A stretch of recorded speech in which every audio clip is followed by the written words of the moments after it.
ഈശോ മിശിഹായ്ക്ക് സ്തുതിയായിരിക്കട്ടെ. കേരളവാണി ഒരുക്കുന്ന നോമ്പുകാല ചിന്തകളിലേക്ക് ഏവർക്കും സ്വാഗതം. നോമ്പ് ഒരു യാത്രയാണ്. അകലെ കാൽവരിയിലേക്ക് വേദനകളുടെ മുൾവീഥികളിലൂടെയുള്ള യാത്ര. വെളിച്ചമായി വന്നവനോടൊപ്പമുള്ള, ഒറ്റിക്കൊടുത്തവനെ പോലും സ്നേഹിക്കാൻ പഠിപ്പിച്ചവനോടൊപ്പമുള്ള യാത്ര. ഈ കുരിശിൻ്റെ വഴികളിലൂടെയുള്ള യാത്രയിൽ ധ്യാനപൂർവ്വം ചിന്തിക്കേണ്ട വ്യക്തിയാണ് വെറോനിക്ക.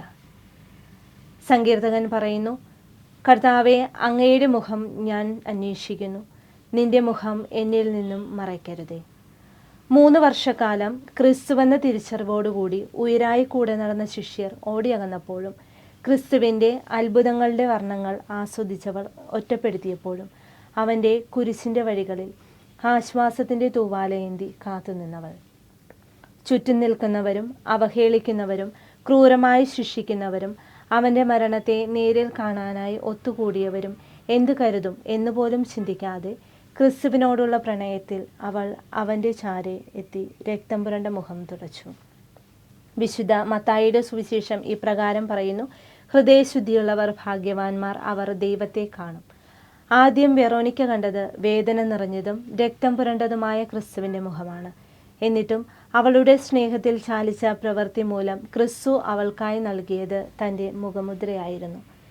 സ്നേഹം തന്നെയാണ് ദൈവത്തെ തിരിച്ചറിയാൻ നമ്മെ പ്രാപ്തരാക്കുന്നതെന്ന് വെറോനിക്കയുടെ ജീവിതം നമ്മെ പഠിപ്പിക്കുന്നു.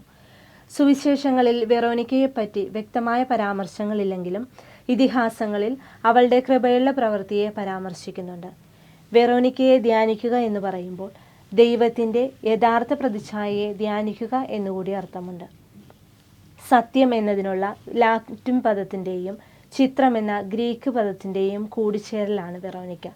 വെറോനിക്ക എന്നാൽ യഥാർത്ഥ പ്രതിച്ഛായയാണെങ്കിൽ ക്രിസ്തുവിൻ്റെ പ്രതിച്ഛായയാകാൻ വിളിക്കപ്പെട്ടവരാണ് നാം ഓരോരുത്തരും.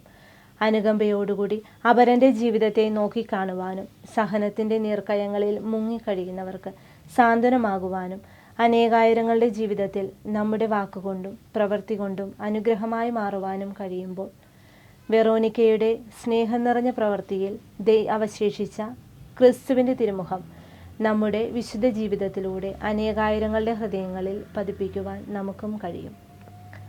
പഴയ നിയമത്തിൻ്റെ താളുകളിലൂടെ കടന്നു പോകുമ്പോൾ മനുഷ്യനോടൊപ്പം മേഘസ്തംഭമായും അഗ്നിസ്തംഭമായും കൂടെ നടന്ന ദൈവത്തെ കാട്ടിത്തരുന്നുണ്ട്. സുവിശേഷത്തിൻ്റെ താളുകളിൽ